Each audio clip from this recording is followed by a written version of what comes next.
Hello everyone, I hope you're all doing well. Today I want to talk about the types of players that, in my opinion, are ruining Dead by Daylight. I'm talking about the Go Nexters. You know the ones. The survivors who give up immediately at the start of the match over the slightest inconvenience. And they don't even have the common decency to just disconnect and leave you with a bot. No, no, no. They have to follow around the killer, beg to be killed, go AFK in front of the killer, because these survivors don't have time to sit around and wait for a DC penalty. No, they want to get right back into the action. They want to get right back into that next match so they can give up immediately again as soon as the killer looks in their general direction. This is something that's been getting worse and worse lately, and I have a couple egregious examples to show you today, both of which I was playing Pig, who was considered to be one of the worst killers in the game, and these survivors still gave up immediately. In this first example, the survivor gets mind gamed and hit one time, and that was enough for them to beg to get out of this match.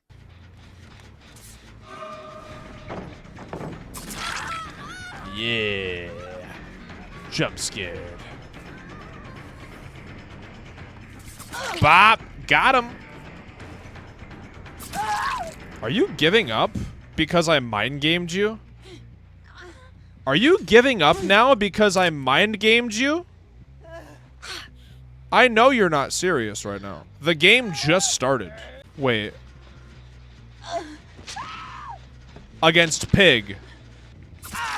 What is going on?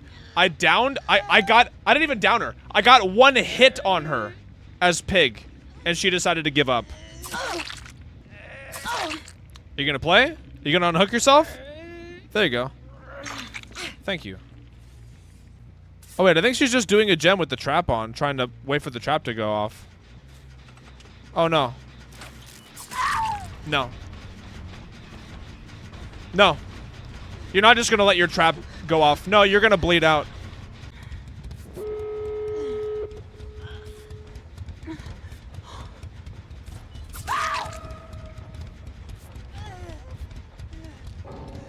There it is! Yay! Yay! Look! You waited till the end of the match for that? Now she quits. Why didn't she just do that to fucking begin with, you absolute goofball? Now, this is what I don't understand about these types of players, right? Because the whole point of this is they're trying to avoid the DC penalty. They're trying to go next and not have to sit in a lobby for 5 minutes or 15 minutes or whatever. But they have no problem sitting in the entire match while the killer just leaves you there. Like, they can sit AFK or sit on the ground and waste just as much time. So it's like, why didn't you just DC to begin with? And this is the exact reason that I do this to these types of players. I know some of you might think, oh, you're being really petty, just let them out. No, I'm a petty motherfucker, okay? I'm a petty little bitch sometimes, and I'll admit it, okay? I've made peace with that. And you know what? I will continue to do this every single time a survivor gives up at 5 gens, because they deserve a DC penalty. And I would encourage that all of you killer mains handle this the exact same way, because the more that these players have to deal with just sitting in the match and not being hooked and not being killed, the more likely that they'll just be like, okay, you know what, screw it, I'm just gonna DC, I'm just gonna sit in the lobby, because that way I don't have to sit with this killer humping me or BMing me. Like, I'm just gonna DC. And you know what, maybe it'll work, I don't know, it's worth a shot. The second example that I have for you is a little bit different. I loaded into a lobby and I noticed that there was 3 flashlights. So what do? I put on Lightborn, because I love Lightborn. Not even because it's necessary or you can't avoid flashlights without Lightborn. I just love trolling players who bring flashlights sometimes. You know, I'm not opposed to bringing Lightborn, guys. I'm not opposed to it. I'm actually a fan. So you know what? I didn't mean, that's the wrong button. Jesus Christ. What am I doing? Taking screenshots.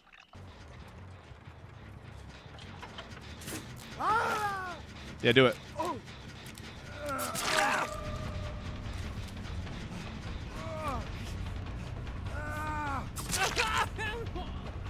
Okay.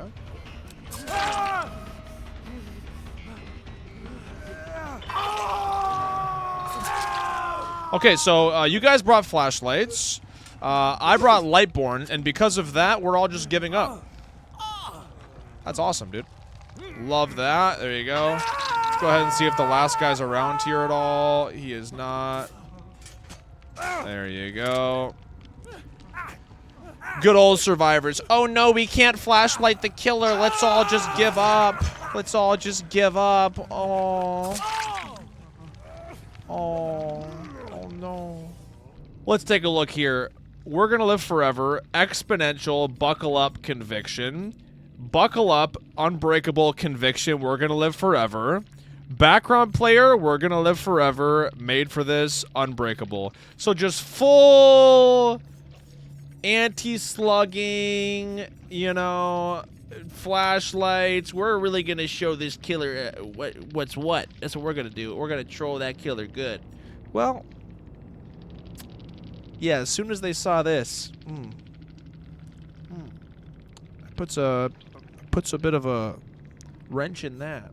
Listen, those of you guys who watch me play Survivor know that I love using head-on, blast mine, flashbangs, going for sabo plays. I love doing that kind of stuff. It's the most fun way to play Survivor, in my opinion. However, if I go into a match with the intention to do that and the killer counters me in some way, I'm not just going to throw a tantrum and refuse to play the game at all. I'm just going to adapt, do gens, get out, loop, do other things. Because, like, how am I just going to expect that the match is going to go exactly the way I want it to? That's entitlement, right? It's like if I play Basement Bubba and the people don't fall for it and they don't go down to my basement, I throw a fit and I go, oh, it's not working. Oh, they're not falling for my basement trap. Boo-hoo. No, it's like sometimes you're going to go in wanting to do a certain thing, and sometimes it's going to work out, sometimes it's not. And when it doesn't, you shouldn't just throw a fit and refuse to play the game. I do have one more example that's not quite as bad, but I still think it's pretty silly, so I want to share it with you. I was playing Jason on the PTB, and there was this Cheryl player who got a really nice flashlight save. And then later in the match, when I had my very first chase with that Cheryl, this is what happened. Let's see.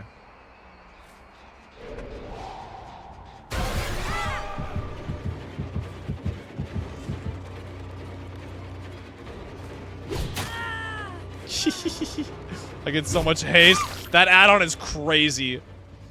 You get 13% haste if you get a hit. And she just rage quits?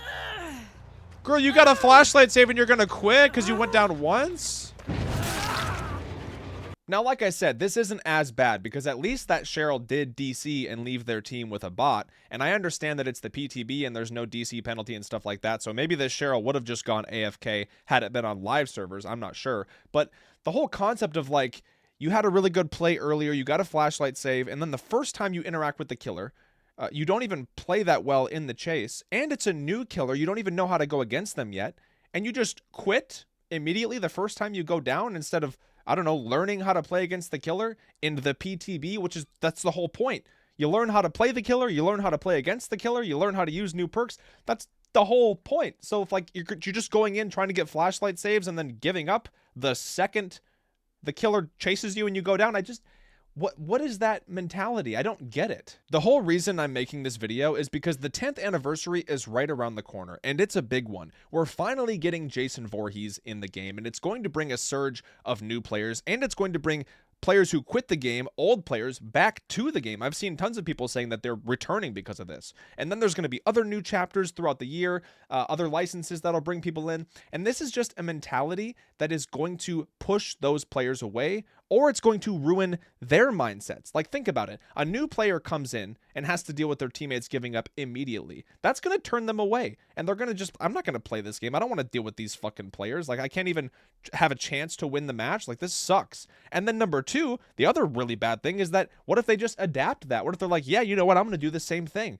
And then it spreads around, like the entitlement, like the made up rules, like no tunneling, no camping, no gen rushing, no teabagging, all this stuff. And it just spreads around like a fucking plague. And then everybody thinks that way, and everybody does the same thing, and it creates even more. I'm ranting, but you know what I'm saying. It's either going to spread or it's going to push people away, or both, which is the worst case scenario. You push away people who actually want to play the game, and you create more people who throw tantrums when something doesn't go their way. And I don't want to deal with that. I don't want that to be the core player base of this game. That would be miserable, and it already feels like that's what's happening. Anyways, that's about it for this video. I know this is something that's always been part of the game, people going next, but it just feels like lately it's been happening more and at the beginning of the match rather than like later in the match, because I can understand giving up when the match is already over and you just want to go next. Like I had this match where I was playing Vecna. I already had 5 stacks of Devour and I had a bunch of hooks and I moried somebody. So then one of the other survivors came up and wanted to get out of the match. Like I understand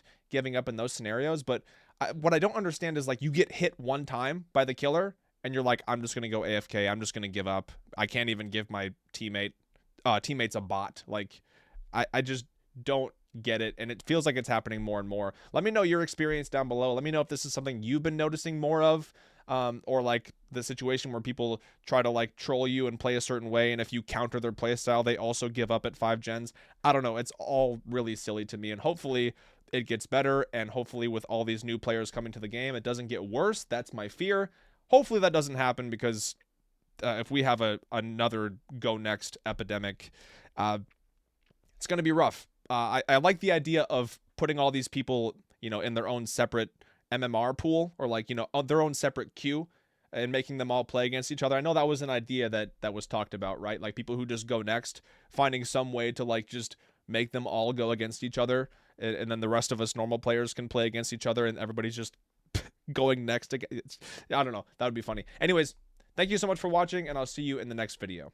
Goodbye.